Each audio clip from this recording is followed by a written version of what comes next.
grass, even extending out there. But this is your 360 degree view this morning in Mount Juliet, and we're spinning back around, taking a look, and there's wow. This is looking out toward Mount Juliet, and you see right there, I mean, everything, the houses right there on the side. This is tough to look at. This is the view above us that we've been talking about. We were waiting for the moment that we could get an eye to the sky, and this is your first look right now of the scene in Mount Juliet. Yeah. Hey, Laura, this is incredible because we're seeing here firsthand view of what's compared Nashville to Mount Juliet, and it's very clear. It looks like the damage is A, much more significant in Wilson County from this perspective, and B, the tornado is much broader.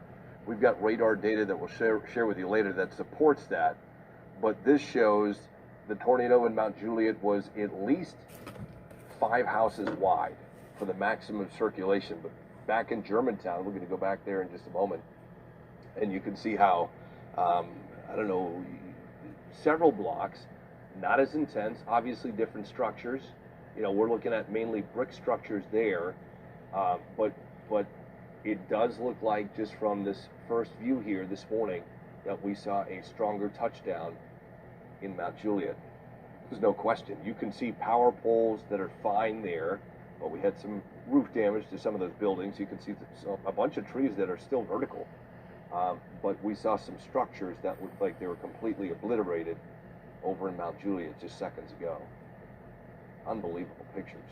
Yeah, so this is Germantown right now, drone 4 swinging around, and it's just dependent on, you know, which direction you're looking. From this direction, there's still some minor damage. You do see debris out on the ground, but then we're going through and then go to the other side for Mount Juliet. Also, here's another site on the right side of your screen right there.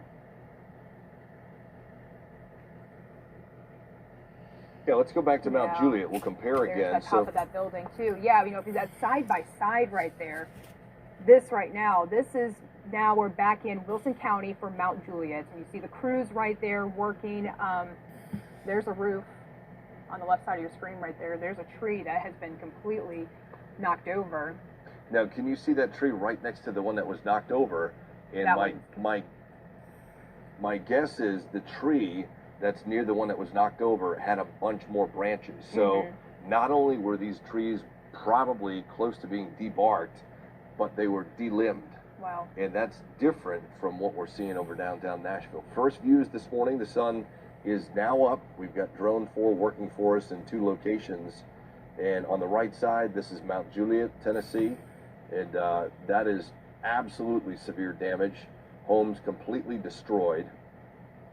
Trees leveled. Now we've got different types of structures in Germantown and in Nashville, but the damage doesn't look as intense. Okay, we've got a drone in East Nashville to share now coming up. This one's going up in the sky, and now Rebecca Cardenas has been out there all morning. Wow. Now that looks intense. We don't know what that hit, but that looks like it was just a normal house. It looks like a normal house, and these homes, 5 Points area, yeah, these houses, some of these houses there have been there for many decades. And so, you know, back in the day, these things were likely constructed, you know, very solid. And this damage looks more widespread here. So probably the tornado grew as it pushed east of town. And again, some of the data that we have on the radar supports that. These are the pictures that go hand in hand with that data this morning. So on your left side, you are still seeing, this is Germantown on the left side here. Drone 4, we're panning down, but comparing the side by side right there, the 5 points on the right side, still seeing significant damage in the Nashville area. So this is actually on the right side of your screen. This has been a lot of pictures that we've seen. I mean, in the last several hours, we've been showing you pictures, all of this in the darkness. Now we're up in the sky this morning. We have a better look as far as what we're seeing. Now, on the left side of the screen, it looks like we're moving into a apartment complex. Roof gone, and Windows also. So I'm looking at that window with that balcony right there. The window's blown over. You see that chair that's sitting in the balcony knocked over.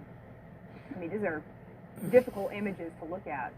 You know, and when a tornado hits, it's moving quickly. Tonight, these tornadoes were moving at about 45 to 50 miles an hour. So there's just a few seconds where you've got severe damage and a tornado can do what it needs to do before it moves out. And so initially what happens is flying debris comes in and breaks windows. Then it fills the structure where the windows have been broken with air. And so on the top floor, if you've got that on the top floor, you've got wind now filling that upper floor. And so it's pushing on the ceiling, pushing on the roof from below. But also as the tornado passes overhead, you've got lower pressure. And so that's helping to lift the roof off as well. So that's why some of these structures, the roof just pops off.